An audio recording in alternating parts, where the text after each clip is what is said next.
தமிழ் சினிமாவுடைய மூத்த நடிகர் பாக்யராஜ் அவர்கள் திடீர்னு நள்ளிரவு ஏற்பட்ட மாரடைப்பினால வீட்டிலேயே அவருக்கு ஏற்பட்டிருக்க மிக பெரும் பரிதாபம் அவருடைய குடும்பத்தினரையும் தமிழக மக்களையும் உச்சக்கட்ட கண்ணீர்ல மூழ்க வச்சிருக்கு.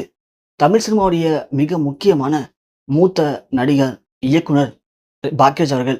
பாக்யராஜை பொறுத்த வரைக்கும் அந்த காலத்துல அவர் எழுதின நிறைய திரைப்படங்களுக்கான திரைக்கதை, அதே மாதிரி அவரு இயக்குன படங்கள், அதே மாரி அவரே நடிச்சு இயக்குன படங்கள் எல்லாமும் இன்னைக்கு பார்த்தாலும் கொஞ்சம் மக்களுக்கு கொஞ்சம் கூட எங்கேயுமே போர் அடிக்காது. அந்த அளவுக்கு நகைச்சுவை, ஆக்ஷன், சென்டிமெண்ட்னு எல்லாத்தையும் கலந்து ரொம்ப சிறப்பான படங்களை இயக்குன முக்கியமான இயக்குனரா நம்ம கண்ணு முன்னாடி தெரிவாரு பாக்யராஜ். அப்படி மக்களால அதிகம் கொண்டாடப்பட்ட ஒரு முக்கியமான நடிகர் பாக்யராஜ். அப்படிப்பட்ட பாக்யராஜ் சினிமாவில் நிறையவே சாதிச்சிருக்காரு. தான் சாதிச்ச மாதிரி தன்னுடைய மகனையும் சாதிக்க வைக்கணும் அப்படின்னு ஆசைப்பட்டாரு பாக்யராஜ்.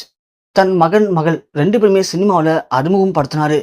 ஆனா அவங்களுடைய மகள் சரண்யா சில காதல் தோல்வி, குடும்ப பிரச்சனை, உடல் உபாதைகள் அப்படின்னு கொஞ்சம் கொஞ்சமா சினிமாவில் இருந்து வெளியே வந்துட்டாங்க. அதனால அதன் பிறகு சரண்யா சினிமாவில் பெருசா நடிக்கவே இல்லை. ஆனா அவருடைய மகன் சாந்தனு சின்ன வயசுலயே குழந்தை நட்சத்திரமா பாக்யராஜுடைய நிறைய படங்கள்ல நடிச்சிருப்பாரு. அதே மாதிரி சக்கரக்கட்டி அப்படிங்கிற படத்தின் மூலமா நடிகராகவும் அறிமுகமானாரு. தொடர்ந்து நிறைய படங்கள் நடிப்பாரு அப்படின்னு தான் ஆசைப்பட்டோம். ஆனா அவரும் அதன் பிறகு சில படங்கள் நடிச்சாரு.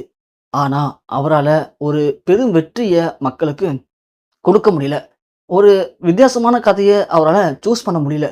ஸோ பாக்யராஜ் அந்த காலத்துல எப்படி நடிச்சாரோ சேம் அதே மாதிரியான கதையை இந்த காலத்துல சூஸ் பண்ணி நடிச்சது மக்களுக்கு பெருசா ஒரு ஈடுபாட்டை கொண்டு வரல.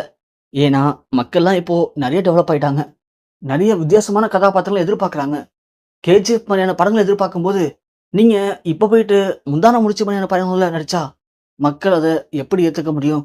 இதனாலேயே சாந்தனு சில பட வாய்ப்புகளை தவற விட்டாரு. அவர் நடிச்ச நிறைய படங்கள் தோல்வி அடைஞ்சது.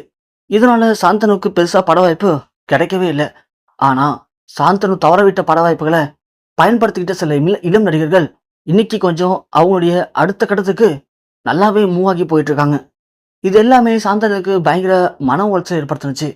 ஏன்னா சாந்தனு நடிச்ச எல்லா படத்தோட கதையும் பாக்யராஜ் தான் சூஸ் பண்ணியிருக்காரு.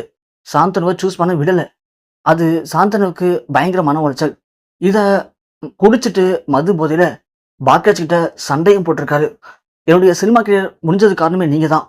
நீங்க மட்டும் என்னுடைய விருப்பத்தை என்னை விட்டுருந்தா நான் பாட்டுக்கு என்னோட கதையை நானே சூஸ் பண்ணி நடிச்சிருப்பேன். நான் சொன்ன கதையை நீங்க வேண்டான்னு சொன்னீங்க. அந்த கதையை நடிச்ச ஹீரோக்கள் இப்போ பெருசாயிட்டாங்க. ஆனா நானு இன்னைக்கு தோத்து போய் நிக்கிறேன். எல்லாத்துக்கும் காரணம் நீங்க தான். நீங்க தான் என் வாழ்க்கைய ஒண்ணுலாம் ஆக்கிட்டீங்க அப்படின்னு சாந்தனு மது போதையில பாக்யராஜ கண்டபடி பேசியிருக்காரு. இது பாக்யராஜுக்கு பயங்கர மன உளைச்சல் ஏற்படுத்தியிருக்கு. தன்னுடைய மகன் தன்னை புரிஞ்சுக்காம தானே அவன் வாழ்க்கையை கெடுத்துட்டோன்னு சொல்லி தன்னை இவ்வளவு கேவலப்படுத்திட்டான், அசிங்கப்படுத்திட்டான் அப்படிங்கிற மன உளைச்சல்ல மூழ்கி இருந்த பாக்யராஜுக்கு திடீர் மாரடைப்பு ஏற்பட்டு அவருக்கு ஏற்பட்டிருக்க மிகப்பெரும் பரிதாபம் தமிழ் சினிமாவையே ஒட்டுமொத்தமா நிலைக்குள்ளேயே வச்சிருக்கு.